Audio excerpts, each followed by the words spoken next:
Hi hello Telangana రాష్ట్ర ప్రజలందరికీ నమస్తే, గుడ్ మార్నింగ్, శుభోదయం. ఈరోజు మన ప్రజావాణి తెలుగు దిన పత్రికలో మెయిన్ ప్రైడ్స్ అండ్ వార్తా విశేషాలు ఎట్లా ఉంటుందో దయచేసి వ్యూవర్స్ అందరు వీడియోని లైక్ చేయండి, సోషల్ మీడియా గ్రూప్స్లో షేర్ చేయవలసిందిగా కోరుతాం.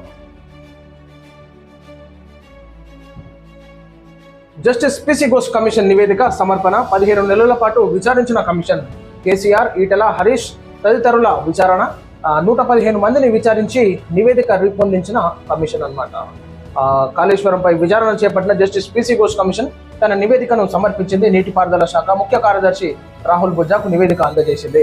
2024 మార్చి 14 కమిషన్ను తెలంగాణ రాష్ట్ర ప్రభుత్వం ఏర్పాటు చేసింది. ఈ కమిషన్ 15 నెలల పాటు మేడిగడ్డ, అన్నారం, సుందిల్లా ఆనకట్టలకు సంబంధించి విచారించింది. ఇందులో కేసీఆర్, హరీష్ రావు, ఈటల రాజేందర్ సహా నీటిపారుదల శాఖ అధికారులను కూడా విచారించినట్టుగా మనం చూడవచ్చు. మొత్తానికి ఒక కొలిక్కి వచ్చిందనమాట. కొలిక్కి వచ్చినా కానీ ఎట్లుంటుంది అనమాట, ఇది మళ్ళీ సస్పెన్స్ జరుగుతుంది. ఆ విచారణ సరిగ్గా జరగలేదు, మరలా విచారణ చేయాలన్నమాట. మళ్ళీ ఒక కమిషన్ మళ్ళీ ఏర్పాటు చేయాలి, మళ్ళీ ఇదే తతంగం అనమాట. ఇక దినాలు గడిస్తూనే ఉంటాయి, పొద్దు గడిస్తూనే ఉంటుంది, ప్రభుత్వాలు మారుతూనే ఉంటుంది. కానీ ఏడేసి ఒక్కొక్కటి గానే ఉన్నట్టు ఉంటుంది ముచ్చట. ఇదే నడుస్తుంది చూడరు. ఎందుకంటే ఇప్పుడు చేసినటువంటి ప్రభుత్వం పాత నాయకులని ఆసరాగా చేసుకుంటుంది అనమాట. ఏది పాత ప్రభుత్వాన్ని వాళ్ళు ఒకవేళ మళ్ళీ వాళ్ళ అధికారంలోకి వచ్చిరనుకో ఎక్స్క్యూజ్లు అనమాట. నువ్వు తప్పు చేసినావా నేను చూసుకుంటా, నేను తప్పు చేసినావా నువ్వు చూసుకుంటా, ఇద్దరం కలిసి దోసుకుందాం, ప్రజలు ఏమన్నా కానీ అన్నట్టే ఉంటుంది ముచ్చట. ఇది వాస్తవం. 10 నియోజకవర్గాల్లో ఉప ఎన్నికల కోసం సిద్ధమవుతాం. కేటీఆర్ పార్టీ ఫిరాయించిన 10 మంది బీఆర్ఎస్ ఎమ్మెల్యేల అనర్హత పిటిషన్పై సుప్రీంకోర్టు ఇచ్చిన తీర్పుపై బీఆర్ఎస్ వర్కింగ్ ప్రెసిడెంట్ కేటీఆర్ స్పందించారు. సుప్రీంకోర్టు నిర్ణయాన్ని బీఆర్ఎస్ పార్టీ స్వాగతిస్తుందని చెప్పారు. ఈ మేరకు ఆయన ఎక్స్లో పోస్ట్ చేస్తూ తన ప్యాంచ్ న్యాయంలో పార్టీ మారిన ఎమ్మెల్యేలను అనర్హులుగా ప్రకటిస్తున్నామని రాహుల్ గాంధీ నాడు ఏదైతే కేటీఆర్ గారు ముచ్చట ఎట్లుంటుంది అనమాట అంటే, ఈనాడు వేరే పార్టీలకే మా పార్టీలోకి వస్తే ఏం కాదు, కానీ మా పార్టీలకే వేరే పార్టీలకు పోదు అనమాట. అట్లుంది అనమాట ముచ్చట. గతంలో బీఆర్ఎస్ పాలించినప్పుడు అధికార పార్టీలకు జంప్ అయి వచ్చినటువంటి ఇతర పార్టీలో వచ్చి ఎమ్మెల్యేలు జాయిన్ చేసుకున్నారు. అప్పుడు ఎటువైన ఆలోచన. సో ఈ విధంగా ఉంటుంది అనమాట ప్రస్తావన. అసలు యాక్చువల్గా ఎట్లుండాలంటే, ఒక పార్టీ వద్దనుకొని నాయకుడు పోతే పార్టీకి పదవికి రాజీనామా చేసి దమ్ము ఉంటే మళ్ళా బై ఎలక్షన్స్ కొనసాగించుకొని దాంట్లో గెలిచి చూపించాలి. అప్పుడు ఒక నిజమైనటువంటి నాయకుడు ప్రజలు గుర్తిస్తారు. ఒక పార్టీ గుర్తుతో గెలిచి మళ్ళీ జంప్ అయి వేరే పార్టీలో పోతా అంటే అది కరెక్ట్ కాదు. 4 కొత్త జడ్జిల ప్రమాణ స్వీకారం చేయించిన చీఫ్ జస్టిస్. తెలంగాణ హైకోర్టులో కొత్తగా నియమితులైన 4 జడ్జిలు ప్రమాణ స్వీకారం చేశారు. చీఫ్ జస్టిస్ వీరితో ప్రమాణం చేయించారు. Justice Gadi Praveen Kumar, justice Ramakrishna Reddy, justice Suddala Chalapathi Rao, justice Gouse Meera మొహియుద్దీన్తో సీజ జస్టిస్ ఆపరేషన్ కుమార్ సింగ్ ప్రమాణం చేయించినట్టుగా మొత్తానికి అయితే ఒక 4 కొత్త జడ్జిలతో ప్రమాణం చేయించినట్టుగా మనం చూడవచ్చు.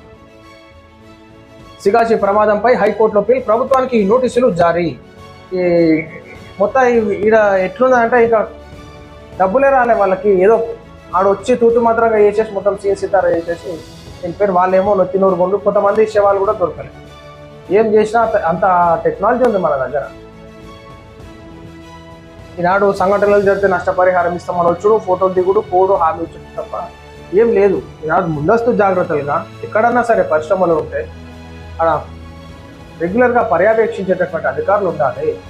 ఏం జరుగుతుంది, ఎట్లెట్లుంది, ఉన్నటువంటి కెపాసిటీ ఎట్లుంది, బాయిలర్స్ ఎట్లున్నాయి, ఇవన్నీ చెక్ చేసుకుంటుండాలి. ఎమ్మెల్యేల అనర్హత పిటిషన్పై తీర్పు స్వాగతించిన తెలంగాణ బీజేపీ. పార్టీ ఫిరాయింపులపై స్పీకర్దే తుది నిర్ణయం. 3 నెలల్లోగా నిర్ణయం తీసుకోవాల్సిందే. ఫిరాయింపులపై పార్లమెంట్ సమీక్షించాలి. బీఆర్ఎస్ ఎమ్మెల్యేల ఫిరాయింపు కేసులో సుప్రీం తీర్పు.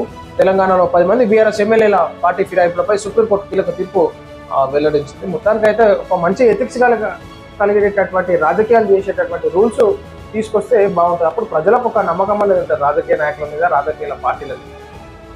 ఇష్టం వచ్చినట్టు ఓటేసి గెలిపించాక ఇటు అటు వాటికి ఇటు దుబ్బుతా అంటే నడవదు. ముగిసిన అమెరికా క్యాన్సల్ జనరల్ పదవి కాలం.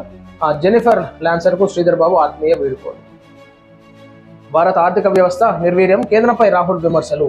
భారతదేశ ఆర్థిక వ్యవస్థ నిర్జీవ స్థితిలో ఉందని ప్రధాని మోడీ, ఆర్థిక మంత్రి నిర్మలా సీతారామన్ మినహా అందరికీ తెలుసునని రాహుల్ గాంధీ చెప్తున్నారు అనమాట. ఆర్థిక పరిస్థితి బాగాలేదు అని చెప్పేసి చెప్తున్నారు ముచ్చట రాహుల్ గాంధీ. భారత్ రష్యా బంధంపై ట్రంప్ విమర్శలు. భారత్ రష్యా బంధంపై అమెరికా అధ్యక్షుడు డొనాల్డ్ ట్రంప్ విమర్శలు గుప్పించారు. భారత్ ఆ వస్తువులపై 25% సుంకాలు విధిస్తున్నట్లు ప్రకటించిన ట్రంప్, భారత్ రష్యా ఎట్లుంటుందంటే లోపల జర మిసులుతుంటుంది అనమాట. అంతా గాబర్ గాబర్ అమ్మా, వాళ్ళకి దోస్త్ ఎట్లా అయినరా, వీళ్ళు ఎట్లా కలుస్తున్నారా, వీళ్ళకి పంచాది ఎట్లా పెట్టాలా అన్నట్టుంటుంది అనమాట. ముచ్చట ఆకలాట పెట్టి తమాషా చూస్తారు. సుప్రీం తీర్పుపై నిపుణులతో చర్చించి నిర్ణయం అంటున్నాడు మన గడ్డ ప్రసాద్ అన్న. సో ఇది ప్రజలరా మనం చూస్తున్నాం ఈరోజు మన ప్రజావాణి తెలుగు దినపత్రికలోని మెయిన్ ప్యాక్షన్ వార్తా విశేషాలు. అందరికీ తెలుగు నమస్తే.